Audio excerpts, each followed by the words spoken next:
Hey guys, it's Lauren. Welcome back. Today I'm doing a beauty empties video where I'm sharing all of the products that I've used up recently, hair care items, skincare items, as well as makeup items, just things that I've used up, and letting you know what I think about them now, because I find that whenever you use up an item entirely, you really have a good idea of whether you like it or not, whether you recommend it or plan on repurchasing it. So I'm going to be sharing all the details with you today. All the products that I mentioned linked below in the description box. If any link has an asterisk beside it, it's an affiliate link, and that just means if you purchase a product using that link, I can make a commission off of your purchase, but it's no extra cost to you. I just like to always be transparent and upfront about that in all of my videos. But I probably should get started because I have quite a few products to talk about today, so let's go ahead and get into it. Let's talk about first an item that I really feel like I mention in almost all of my empties videos. This one is the Garnier Skin Active Micellar Cleansing Water. This is the one that removes eye makeup and waterproof makeup.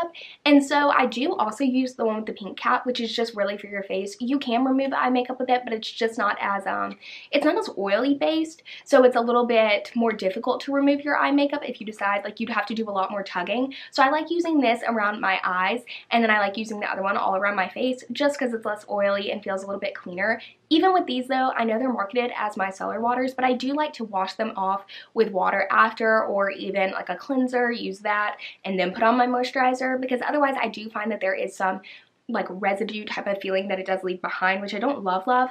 But really, this is my favorite makeup remover that I've tried out. I love this brand. I've gone through so many of these bottles and really cannot recommend it enough. Next we have a foundation, and I very rarely go through foundations. I find that I am going through more and more these days. I don't really know why. I don't feel like I'm using foundation more than ever, but this is like my favorite at the moment. It was my favorites for like in my 2019 favorites video.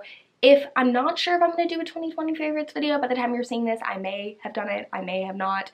I don't really know what I'm doing about that, but this is the Anastasia Beverly Hills Luminous Foundation. I've already opened up another one. Really, I've had this sitting in here for a while. Like, my other one's getting low too. This is my everyday foundation. It's what I'm wearing today. It's what, like, when I want even just a little bit of coverage, this is what I've been going for. I do also really like the ColourPop Pretty Fresh Tinted Moisturizer. That's more of like a more lightweight, kind of lighter coverage option that I go for, but this isn't even that heavy. You can build it up, which I like. I think it's just a very versatile product. If you have a similar skin tone to me, I have it in the shade 130N, and that's what I would recommend. I feel like it fits my skin tone pretty well. I really enjoy this. I know that if you have oily skin, it's not as, I don't know, people don't seem to enjoy it quite as much, so that would be my one caveat. If you have normal to dry skin though, I do think this would be something you'd really enjoy. It's not too luminous. It has kind of more of a radiant satin finish rather than a dewy finish, which is personally what I like. Pretty much more of a natural finish, so it doesn't go too matte or too dewy. It's just kind of a nice in between for me, and I do really enjoy it. Only downfall, which I thought, okay, maybe like this one foundation just had a wonky pump to it to where it like made it difficult for the product to come out, but even my second bottle, it's honestly worse. Like, the pump is just not it. I don't know what to do about that. Maybe they'll fix it eventually, but this is a foundation that I feel like I will always have in my collection, so you might be seeing it in future empties videos. So I've gone through quite a few mascaras over the past few months. Here is one that is among those. It is the Essence Volume Stylish Lash Extension Mascara. Here's what it looks like. This mascara is just okay. It worked. It, did the job, but even compared to the other Essence mascaras I tried, this isn't my favorite. I don't plan on repurchasing this. I don't know. I don't love it. There's really not that much to say about it. It is more of a lengthening mascara, and I do like lengthening mascaras, but I would say if I only had to choose between one effect, lengthening or volumizing, I think I definitely go with volumizing, and I think that probably has to do with why I didn't enjoy this that much, because I just don't think it adds that, even though it's called the Volume Stylist, I just don't think it's that volumizing, and so that's something that I think probably contributed to why I didn't love this, but it wasn't bad by any means. It just wasn't my favorite. Here we have a mascara from Maybelline. It's the Lash Sensational Full Lash Effect Luscious Mascara. Here's what it looks like. The packaging is so dirty because it's like a matte black, and this mascara is just okay as well. I didn't like hate it, but I also didn't love it. Like, I liked it better than the previous one I just mentioned from Essence. But to me, it's like, I'm about to talk about one that I just love. You probably already know what it is if you've been watching for a while. It's just my go-to mascara. And so this one it just kind of falls short in comparison. Next, we have my Holy Grail mascara. It's the one that I've been using pretty much nonstop. I have a few faves from, you know, higher end, you know, retailers, things that are at Sephora and Ulta, but this is the one that I go to as far as drugstore mascaras, and I think it works pretty comparable, if not better, to the higher end versions. This is the L'Oreal Lash Paradise mascara. Here's what it looks like. This is like around $10 to $11 depending on, you know, where you get it from.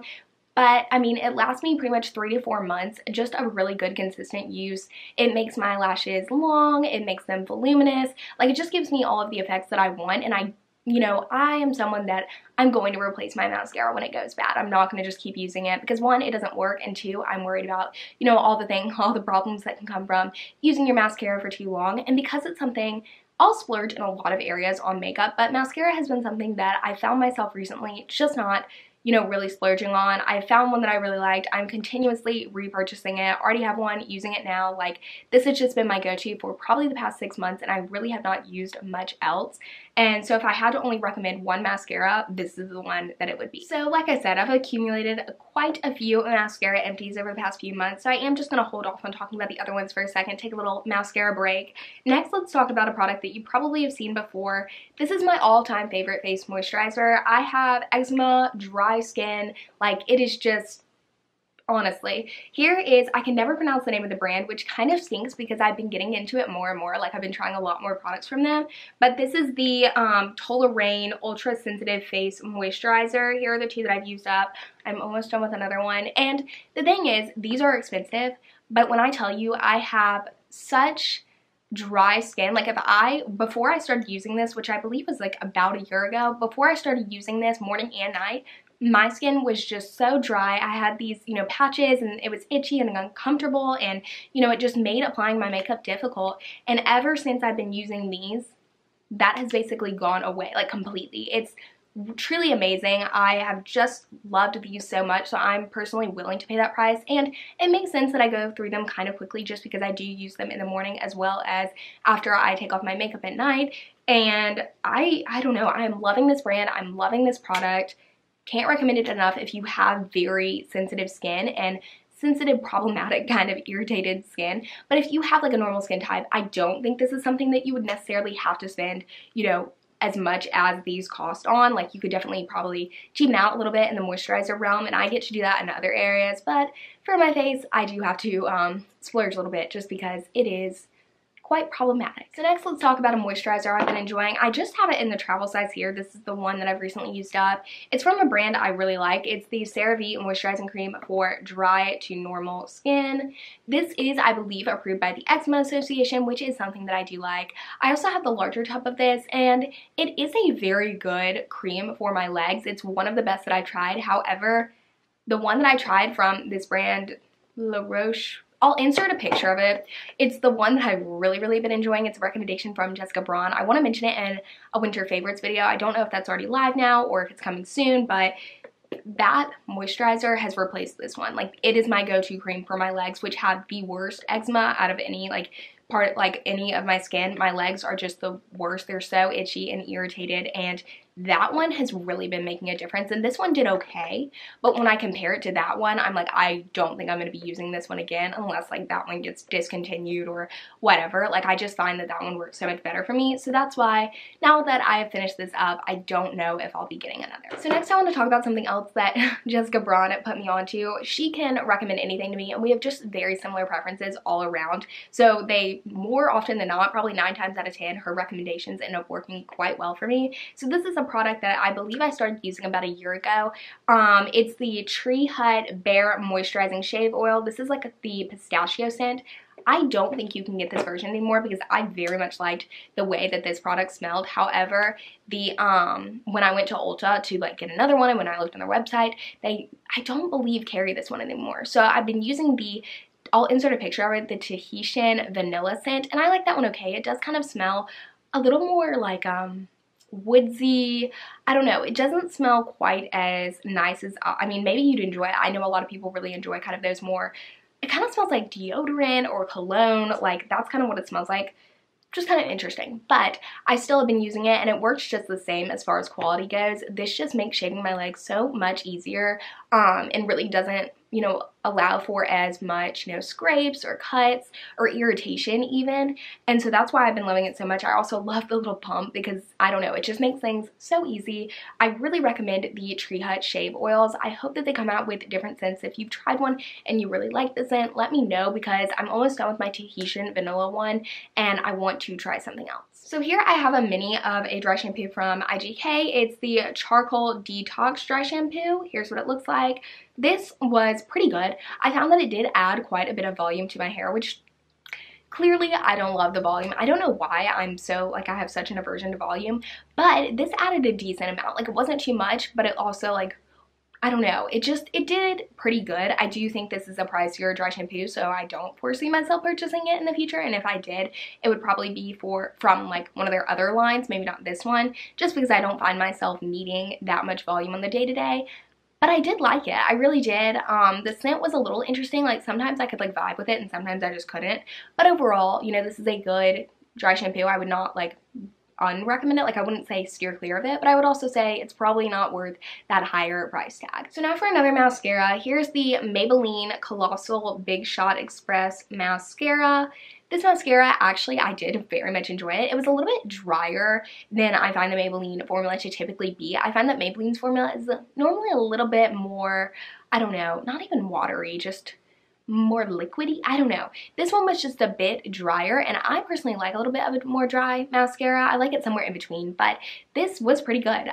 Again, because I love my L'Oreal Lash Paradise so much, I don't think I'm going to repurchase this just because it's frankly not as good. There was a little bit of flaking with this, which, I mean, if you can get a mascara that doesn't flake as much, I don't know why you would settle for something like this, especially because it's not exponentially less expensive than the L'Oreal one. Now for another one, here is the NYX On The Rise mascara. What is it called? It's a lifting and volumizing mascara. I liked this a lot for more natural days when I really wanted it to be like a no makeup look, which you can get that kind of effect if you want, if you go in with kind of like a lighter hand when you're applying the L'Oreal Lash Paradise. But with this one, it did make it pretty easy, but after just a few months, it did dry out pretty quickly, and I found myself not really wanting to use it anymore. That kind of a deal. I'd recommend it if you're someone who likes just, you know, very, very, very simplistic makeup. You really don't want it to look like you're wearing overload, but that's about the extent of it. I think that you can get the effect. I like more versatile mascaras. You can't build this up and get like a super dramatic effect, whereas, you know, with other ones you can, and I like that you can kind of find that balance of what you want that particular day, whereas with this one, you'd have to have, if you're someone who, like, you know, does want more of a dramatic look occasionally, you'd have to have like another mascara to use on those days. So this isn't really an all-in-one. It's really just like a, you know, natural makeup day mascara. So this I have really used up. Like, I used it up entirely. I got every last bit of it out. It's the Ole Henriksen Banana Bright Face Primer. At first, so I have quite a relationship with this primer right here. At first, like when I first got it, I loved it. Like, it was my primer, and then I didn't use it for like a month or two, and I just, when I went back to using it, I didn't love it. Like, there was something about it that I just wasn't loving, and then I ended up loving it again. And when I tell you, I used this pretty much every day for like 3 months. This was just the perfect primer, and then I like really wanted to finish it up because I was like, I'm about to finish it, you know? And then it just kept coming. Like, I kept squeezing it and pumping like the little pump, which was really nice, and more kept coming out, and I was like, okay. First off, it smells really good. It gives a radiant effect to, you know, your makeup, and it helps your makeup to stay on longer. The only downside with this, in my opinion, is that if you do like try and really rub it in, you're going to get some pilling. Like, it is going to pick up a little bit and just not be as seamless on the skin. And so that's something that I wanted to note about this. But other than that, I mean, it's a very solid primer. I don't know, I mean, I don't think I'm going to repurchase it again because I love, there's so many glowy radiant primers out there that I adore that are not, some of them are this price, but I like some of them better. So it's like, I just don't know. I don't think I'm going to get this again, but if you were interested, I can give my stamp of approval and say it is a good primer. Now for a shampoo and conditioner duo that I have used up. I don't know. Here's the thing. I don't think you can get these anymore. They're the Paul Mitchell Marula oil. I'm trying not to hold them too close because it'll like really, for some reason, mess up the lighting. But these are the Marula oil from Paul Mitchell. They're these rare oil shampoo and conditioners, and I don't think they're available anymore. Maybe you can get them on Amazon. I think that's what I did once. It turned out fine, but that was a little risky, and yeah, I'm just not willing to risk it again. And personally, you know, I really loved these for, you know, the first, I don't know, 6 months that I was using it, and like really still would recommend them. But I think that my hair just, I heard someone mention this, that like sometimes their hair gets used to certain products like shampoo and conditioners and they have to switch it up. And I don't know if that's what necessarily is happening here, but I do know that like, I don't know, I feel like I can find a better shampoo and conditioner, do it out there. If you have any recommendations, you're someone with, you know, dry, damaged hair like myself, maybe you can recommend some of your favorites to me. I'd really appreciate it, because I'm struggling at the moment. I'm trying to find something. And also with these, you know, if they were more affordable, I think I'd be more willing to like buy them again, but they're really not, and they're not making like that much of a drastic difference on my hair. So I think that's a lot of the reason that I don't want to get them again. All right, guys, that is it for today's video. I hope that you enjoyed today's empties video. Like I said, if you want to check out more of them, I will have that playlist linked in the description box below. I have done quite a few in my time on my channel, but I hope that you guys enjoyed it. If you did, please be sure, give it a thumbs up, and let me know in the comments down below what products you've been using up, what your thoughts are on all of these items, if you've tried anything. I love hearing from you and interacting with you, so that'd mean a lot. If you're new here and you haven't already subscribed, I'd really appreciate if you do that before you go. And if you would like to be notified whenever I upload a video in the future, definitely click that bell icon that's next to the subscribe button, and YouTube will notify you whenever I am uploading a video on my channel. Thank you guys so much for being here and watching my videos and supporting. It really does mean so much to me, so I always want to thank you for your time, because I know there are so many other places that you could spend it, and I just really appreciate you spending it here with me. But I think that is it. I hope that you guys have a great couple of days until my next video goes up, and I will see you when it does. Bye!